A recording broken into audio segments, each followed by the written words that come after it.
Bring on the hate. You're living your dream right now, even if you feel like fucking miserable and there is loads of stuff going on. Being brave and putting my big girl pants on. Happiness is not a destination. What are we doing?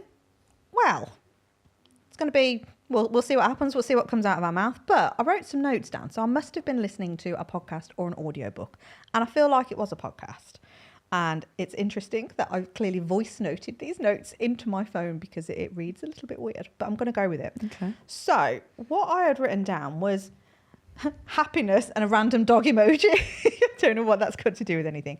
But it got me thinking. So we all try and strive for this happiness thing, don't we? We all want to go, I just want to be happy. It's all I want to do. And we kind of lump in money with happiness. What else? Like being able to choose when you work, maybe. Yeah. Spending more time with your dogs, more time with kids, family, friends. And maybe that's all that happiness bit.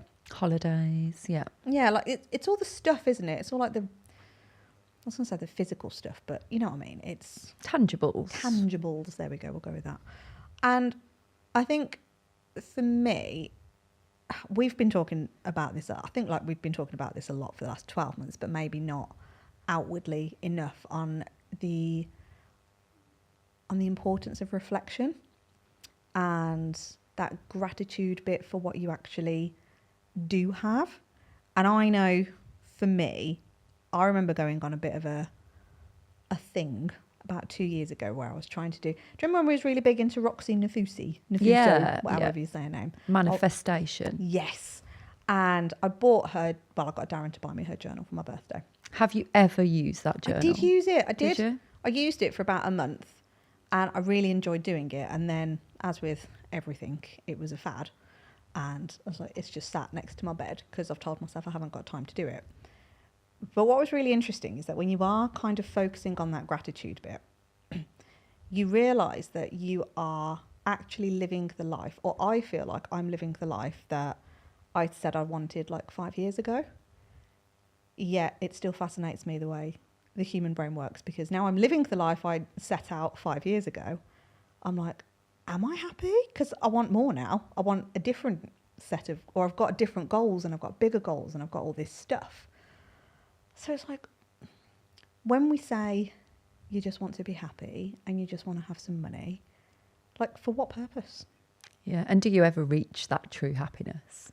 Well, this is it. Do you ever sit in that happiness? Do you ever just sit there and go like, oh, I'm so happy with what I've got? Because I don't think many people actually do that. No. Well, you think how hard it is for us to force ourselves to do that. Like we literally have to we have to pay to go on these things.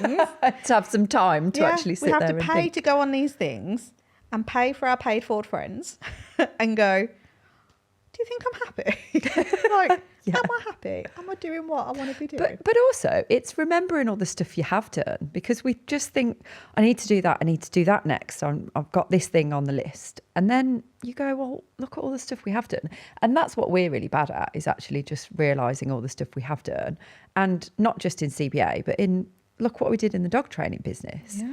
Like, I always forget that kind of, I know what the process I went through, but I don't actually stop and think about what I created in the end with that business and how much it gave me that I didn't have before. And I think it's just because you go from one thing to another and you've got this process in place and you just kind of, it just happens and you don't really stop and go like, oh, look at that benchmark versus this benchmark. Doesn't really happen like that in your brain, does it? No, God, no, not at all. And I think there is something to be said about almost like forcing yourself to dedicate some time to this. Now, whether that falls under this self-care umbrella, and I do say that with a bit of a tone because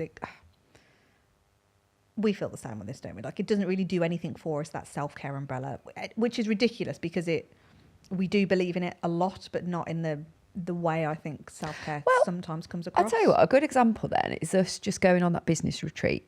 Yep. In Spain, because my Girona. We had to get it in. We had to get it in the episode.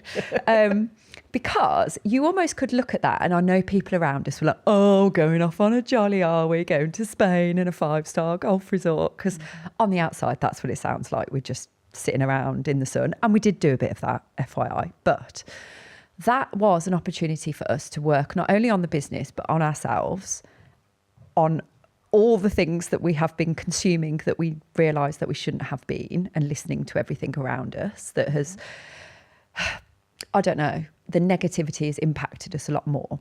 But that's what it did. So instead of it going, oh, we'll just go and like enjoy the sun and we'll just go and sit there and think about nothing to do with work, we were like, we're going to use this as a chance to actually reflect on work and reassess everything and discuss everything, because we don't get time to do that enough. Like, we're trying to dedicate more time to this weekly now, but things get in the way of that. You know, it doesn't always happen. So for us, it was like, it was a bit of self-care because we got to stop and breathe and reflect, but it wasn't, because it was like, that's what we need. The self-care for us was that. It actually refreshed everything, and it actually made us go like, feel about £10,000 lighter when we came home, because we realised the things that we were £10,000 lighter as well. Yeah, there was that in money. But it's kind of realising all the things that had been weighing us down. And we felt like a massive weight had been lifted off our shoulders, I think, after that weekend. Yeah, it's I just think it's so easy to get caught up in what people, what people? What are their names? Where do they live? What are their bank statements? How much Matter well. their mortgage? But it's so easy to get caught up in, I think, other people's self-care routines. Yes, comparisonitis again with everything, isn't it? Yeah, I'm feeling like you have to do that. I was like, it doesn't work. Because if you just sit there, like, say if we'd emptied our brains completely and gone, that's nice. But then as soon as we get home, we're back in the thick of it again, and we've no further forward with any clarity or anything. How has that actually helped? That's the way we see it. Yeah, and I think this is where it's really important to actually understand yourself as an individual. And I think, bringing it back to that comparisonitis. I feel like we've had any itises words for a while, or nesses. No, nesses. But that comparing yourself to others all the time is fucking exhausting. Because nobody is you. Everybody is different. And actually, like Darren, my husband, he's had a shit week this week. He's had a really bad week. Not just week, it's rolling into week 2 now. Yes, fair. I don't even see him as weeks anymore. It's just a big lump of time. But yeah, he's had a really tough week. Like, there's just been one thing after the other, with like vehicle breakdowns and work stuff and all the stuff that I would say your typical business owner goes through. Because as much as I love you, Darren, you haven't got a strategy. You don't listen to your business coach wife at all. You just crack on. Do you know what? I even say to him now when he starts talking to me, I'm like, wife or coach? Ask him the question, which one do you want? Like, how do you want me to respond to this? I was like, do you want me to just shut up and listen? Or do you want me to help? And then, I bet the shutting up and listen bit's so hard for you. Yeah. Because it just wants me to agree with him, or just like to be that sounding board. I'm like, it's not even a sounding board, is it? It's just like a vent board. I'm like, which is why I have to ask. And I was like, hold on, wife or coach? I like that you asked though. Yeah, it's growth. That's what's happening here. Where was I going with this story? Oh, that's it. So the self-care bit. So I know full well for him, he absolutely needs like a week or 2 off, like to not work, to not do anything, and to just, because reset. I imagine his head is like a big, you know, like when you give kids a crayon and they just like scribble the shit out of something. I imagine that's what his head is like at the moment, and he wouldn't be able to focus with any of that. Whereas you and me, for example, like we would have to almost extract those strings and put it somewhere and go, right, okay, what do we do here and how do we do that? And it's not about time off from anything. It's just about directing that time better. And arguably for us, I would say that's an element of our self-care. I think so. So I think it's really important to understand yourself in this, and, you know, kind of tying it back in with the theme of this episode of that happiness. Like, what is your version of happy? Because again, it's so easy to just try and copy somebody else's. Yeah. And I am also aware of when we talk about we want you to earn more money, because we feel like you deserve it. Some people want to earn a lot more money and some people don't. And recently, a couple of conversations I've had with clients or prospective clients or whatever, and people have said like, do I have to earn like 10k months? And I'm like, no, you absolutely don't. If that's not what you want, you don't have to. And they're like, don't I? No. And it's almost like that pressure sometimes of feeling like you need to do what, you know, because you might have heard us say you can earn 10k months if you want to with the dog training, with any dog business. But you don't have to. But it's almost that like, oh, I don't know if I should do the thing because I don't want to have to pressure myself that much, or I don't want to have to push myself that much. And, you know, my belief is whatever goal you reach financially, you still have to work hard, you still have to do all the stuff, whether it's 10k, whether it's 2k, whatever it is. But yeah, that does not have to be your version of success or happiness. Yeah. It's your individual version. Yeah. I love that you brought that up because it's easy. I think it's easy for us, and it's easy for me because that's how our brains are a little bit wired, to go, oh yeah, we do want more because we reinvest a lot of money back into the business. So hitting those higher months it's a necessity for us. Like we have to do it. But I remember when I was first really looking at the dog training business as a business, when it was me by myself, and hearing the fact that I could generate 3k months really excited me. I was like, fucking hell, like I can actually, because at the time I was like selling those shitty little odds packages, one, 3 or 5, for like 350 quid. So I'm like, I'd be lucky if I was scraping £1,000 to 1,500 quid. And then just to hear that I could get between 3 and 5k, I was like, fucking hell, really? That would be life-changing. And again, like the importance of reflection, because that feels like a million years ago. And in some respect it is, but it's also not that long in the grand scheme of things. It's not when you actually like look back at the years. It's not not that long ago, is it? Like even when we talk about the figures that, you know, we're bringing in now, and they're like upwards of 25k some months, and we're like, fuck. But we just write, like, I don't write it off. I mean, we say it quite flippantly and going, oh yeah, look, we've brought that in that month. But it's because we've gotten used to it. And I think this is where I love being a business coach. I love being in business, and I love being able to help people see that you can, like the earning potential is unlimited. Yeah. You can literally, like, you have the opportunity and you have the ability to earn anything you want. Yeah, but what's really lovely as well is going back to those conversations about, I don't want to feel like I need to earn that much money. But sometimes when people hit their goal, they're like, oh, actually, I could earn a little bit more than that, push it a little bit, and then a bit more and a bit more. And you do find that sometimes people are like, actually, it is more attainable than I thought. And if I'm doing all this other groundwork, I might as well just push it a little bit more to get more in, and quite like that.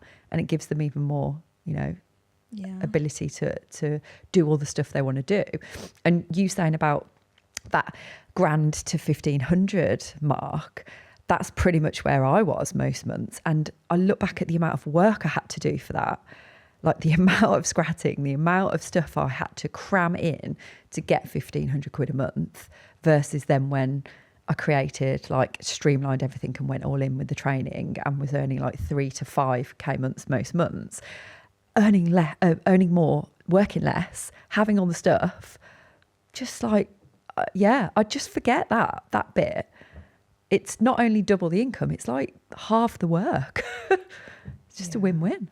Yeah, and this is it, like that happiness bit, because I think as you go on this journey as well, I think this is why we go on so much within that Business Basics program as well, that design the business that you want, and it can change and it will grow and it will evolve. Like even CBA, Canine Business Academy, is not the same business it was 12 months ago. It's never the same. It is in the grand scheme of it, but the day-to-day operations and the delivery is very different in different aspects, because we've grown as individuals, the business has grown, and therefore the strategy changes. Hence why we're always talking about when you're adopting certain strategies for certain stages of business, they may not make sense. And I do feel like we talk about this a lot, it's our belief that so many sole traders out there, so those dog businesses that are either freshly starting up or it's still just the one person in the business and you're trying to do everything and wear all the hats. Like, it's a very different strategy to obtain your first 80 to 100k in turnover compared to when you're hitting that. It's like, oh, the strategy has to change here. And again, I think this comes back down to, what do you actually want? Do you want a business that is purposeful and you've got a really strong mission behind it, so therefore the hard times will force you to push through them a bit more? Or do you want a business where you are comfortable and happy, air quote, exchanging your time for money? Because they're going to be very different strategies. And I think we live in a world now where so much information is available to us. So there is so much access to business advice out there that for a lot of us, and we'll put our hands up and say recently, like, we fell into this trap and we know better. Yeah. Like, you fall into going like, oh, we should be doing that and we should be doing this. And it's like, hold on, it's the wrong strategy for where your business is at right now and for what lifestyle you want to have as well. So, and there's talking of strategy, there's very different strategies. Like, we just recorded a podcast episode with Adam, our marketing expert, and it was about a totally different strategy for like a local dog trainer that does stuff in person to an online passive income, whatever you want to call it. It's never really passive, semi-passive income. And there's a very different strategy there. Like, if you try and adopt the same one for each of those, you're probably going to epically fail. So even within different sectors of what you're trying to do in your dog training business or dog business, there's all these different anomalies with it, and your messaging would be completely different and the tactics that you adopt for it would be totally different. So if we're just looking at, oh, they're doing all that stuff, they've got a podcast, they've got this, and it's like, I don't know how often, I know we talked about this in a recent episode, but I don't know how often people are saying they want to start a podcast as a dog trainer, and we're like, for what reason? What are you hoping it will bring you? Because do you realise how much goes into it? Because, we do, and there's a lot. So there's all these different things that I just think people are not considering. They're just seeing someone else doing it and they're thinking they need to do the same. And this is where the overwhelm comes in. Oh, I need to do a podcast. Oh, I need to do all these fancy reels. Oh, I need to do all of that stuff. And you're like, do you? Do you actually? Who says? yeah. And this is it. It's just, I think, I almost wonder, I feel like a bit philosophical now. Like, obviously, that I'm going down that route of not putting the kids into school and stuff. And I just wonder, like, how much of an impact does school have on your ability to think outside the box? Yeah. It may have nothing to do with it, but I'm also just mindful that we live in a world where, and Daniel Priestley talks about this a lot, by the way, if you've not gone and checked out any of his stuff, like, oh, that man should be president and prime minister and just run the whole world. Absolutely. Incredible person. But he talks a lot about how we are in a society now where we are all essentially brought up to go to school, go to university, go and get a career.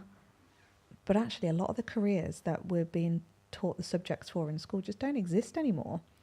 And it just makes me question whether or not we're losing the ability to actually think for ourselves a little bit. And, you could arguably even take that into the AI stuff that's happening now. Like, no one's thinking anymore. Yeah. So it's almost easier to just look at somebody else's life and go, I want that. But then if you really think about it, it's like, do you? Because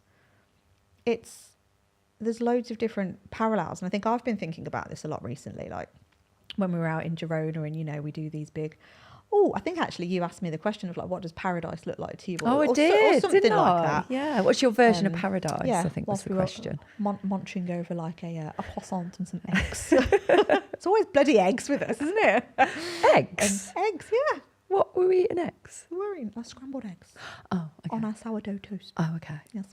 No vessels. I had like an image of a boiled egg in my hand for some reason.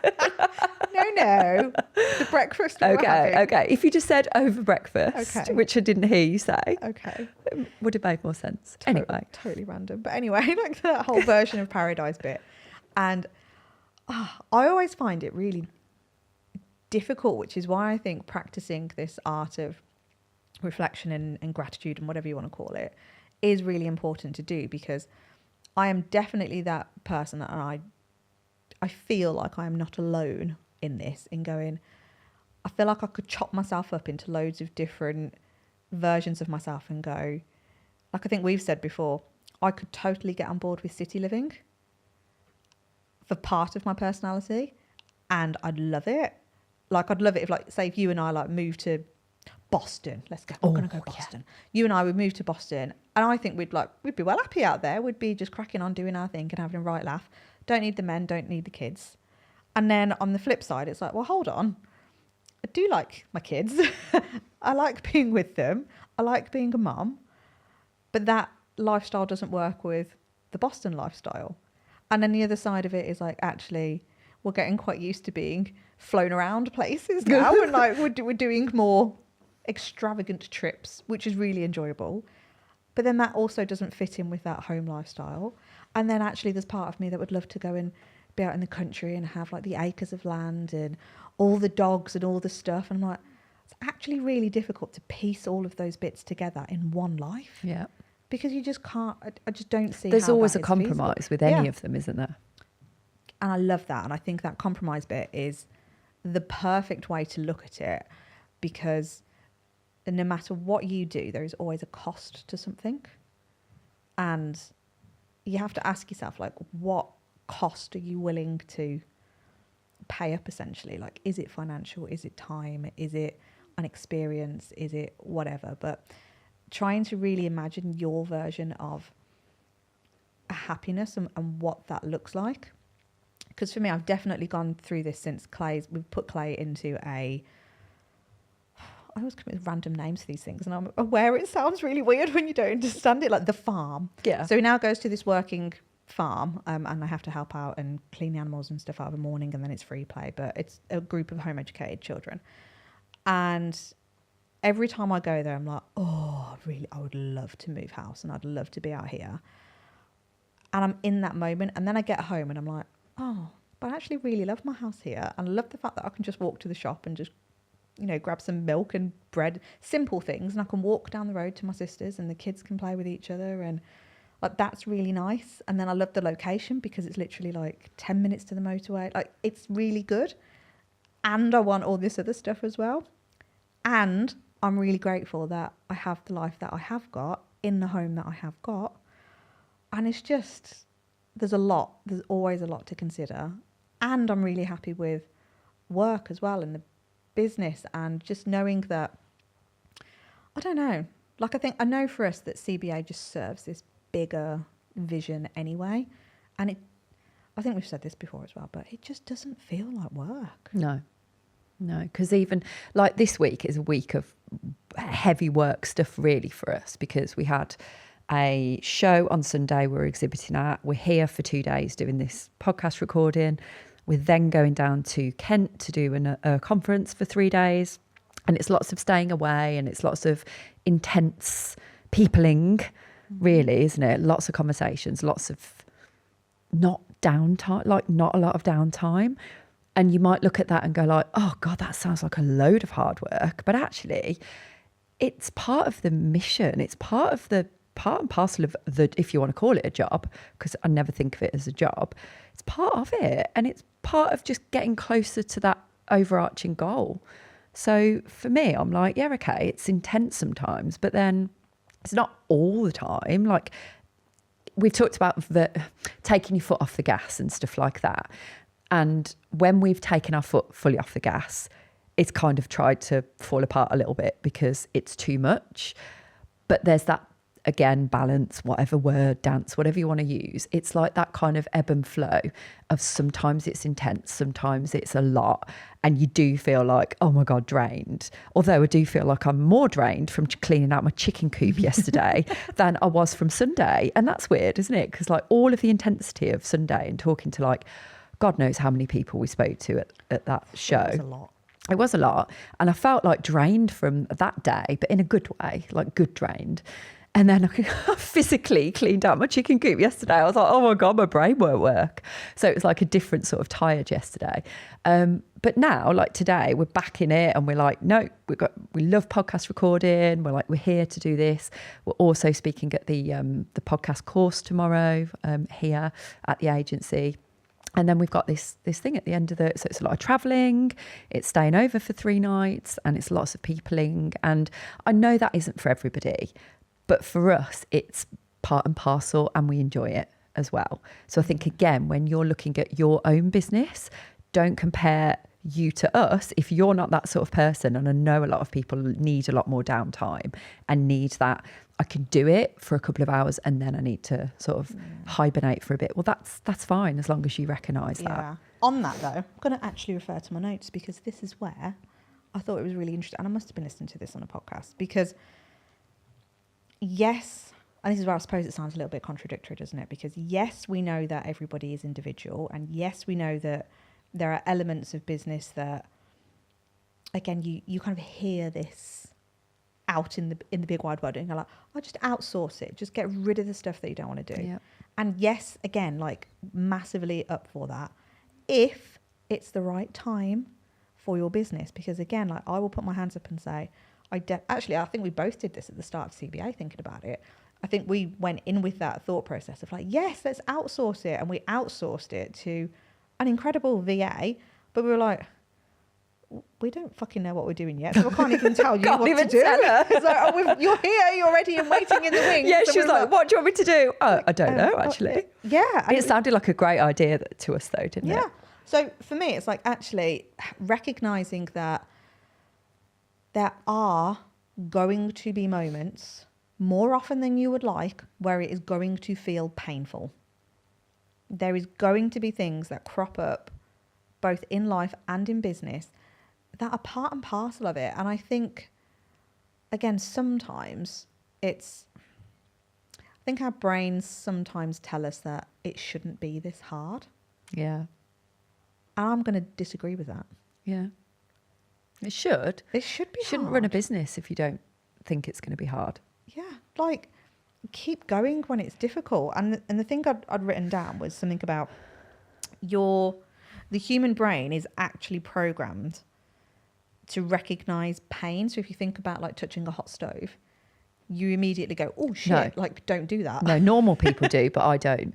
Oh yeah, you're I've weird. got this weird delayed reaction. I don't even know what that is or whether that's a thing, but I burn myself so often because I can't feel it until like the anomaly, 5 seconds later, and then I've got a massive burn on my hand. the anomaly in the room, but you know, the majority For of most people, people. yes, like it's that reflex action though, isn't it? It's like that falling and all of that. It's like, you know, like, oh shit, shouldn't do that or need to steer clear of it.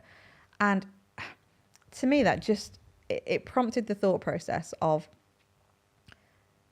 things are going to happen in your business that is the equivalent to that hot stove, where you have to go, okay, let's try and avoid that where we can. And maybe that's when you go down the route of investing in mentors or coaches or reading a book or listening to podcasts or whatever it is. Like, try and learn the stuff to avoid the hot stove as best as you can. But then also it's just being I'm laughing at myself here because I've clearly said this into my phone. It's like the pain can help with the learning process, so be mindful of this when you're having those times in your business where it just feels really fucking hard. That's exactly what I've written down. Also followed by, pain is also emotional, not just physical. And researchers actually found that our brains don't register the difference between physical pain and psychological pain. Interesting. So psychological pain can be just as painful, if not more, than the physical pain. So like, for example, if you lose someone, that feels like you're in pain almost, doesn't it? The pain of losing somebody or something can feel like you're physically in pain. Yep, yep. So that kind of fits, doesn't Well, it? you saw me have that breakdown when we was in Girona. Oh my God, you were like a shaking wreck. Like I've never seen anything like it. Yeah. And all of You that couldn't stuff- breathe. No, I couldn't breathe. Had to have I was going to say CPR then. I didn't need CPR at all. It Not wasn't quite. that bad. You were one step away. But that psychological pain, and actually, like, how many people do we come across where they feel that the business is just sucking everything from them? And it's like, I can't do this anymore.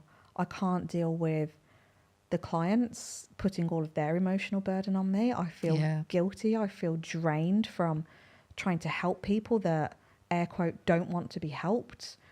I'm giving everything. I'm not getting anything in return.